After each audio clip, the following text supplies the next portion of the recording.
తాళి కట్టించుకున్న తర్వాత ఫ్రీగా ఉండక డబ్బులిచ్చి ఉండడానికి ఇదేమైనా హాస్టల్ కాదు కదా బావా. కట్టింగులు ఇవ్వకుండా నేను అడిగిన దానికి ఆన్సర్ మాత్రమే ఇవ్వు.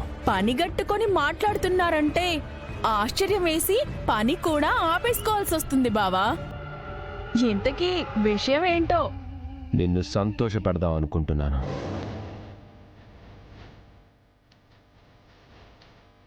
ఏయ్, నేను నీతోనే మాట్లాడుతున్నాను. నువ్వేంటి దిక్కులు చూస్తున్నావు? నువ్వు ఎవ్వరినీ సంతోషపెట్టావు కదా బావా. ఏడిపించడమే నీ లక్షణం కదా. నువ్వు అలా అనేసరికి నాకు అర్థం కాలేదు. ఇంకెవరితోనైనా మాట్లాడుతున్నావేమో అనుకున్నా. జోకు బానే ఉంది కానీ సీరియస్గానే చెప్తున్నాను. నిన్న గుడికి తీసుకెళ్దాం అనుకుంటున్నాను. గుడికా? పార్కుకి తీసుకెళ్దాం అనుకుంటే నువ్వు నా గర్ల్ ఫ్రెండ్ కాదు. పోనీ సినిమాకి తీసుకెళ్దాం అనుకుంటే నువ్వా నేను మెచ్చి పెళ్లి చేసుకున్న దానివి కాదు. మరి హోటల్కి తీసుకెళ్దాం అనుకుంటే అది నాకు నచ్చదు. మరి గుడికెందుకు తీసుకువెళ్తున్నట్టో? దర్శనం చేయిద్దామని, నీకిష్టమైన దేవుణ్ణి చూపిద్దామని. నాకిష్టమైన దేవుడంటూ ఉన్నాడంటే అది మా అన్నయ్య.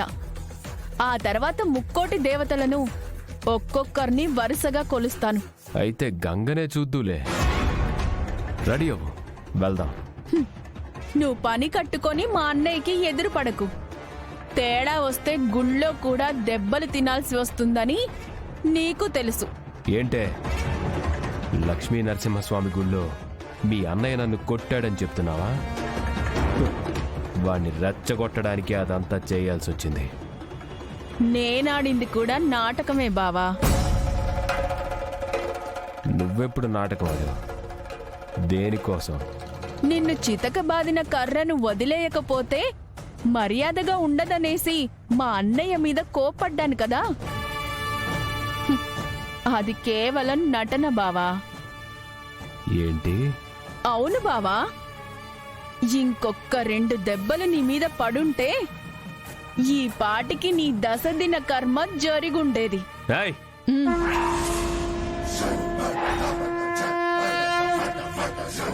నన్ను పూర్తిగా చెప్పనివ్వు బావా. అలా జరిగినా కూడా నేను సంతోషపడతా. మొగుడు చేస్తే మురిసిపోయేదానివా నువ్వు? ఓ, ఇప్పుడు నువ్వు మొగుడని నేను పెళ్ళామని చెప్పాలనిపిస్తుందా బావా? అయ్యో, ప్రాణం మీదకి వస్తే తప్ప వరసలు గుర్తుకు రావనుకుంటా. ఏంటే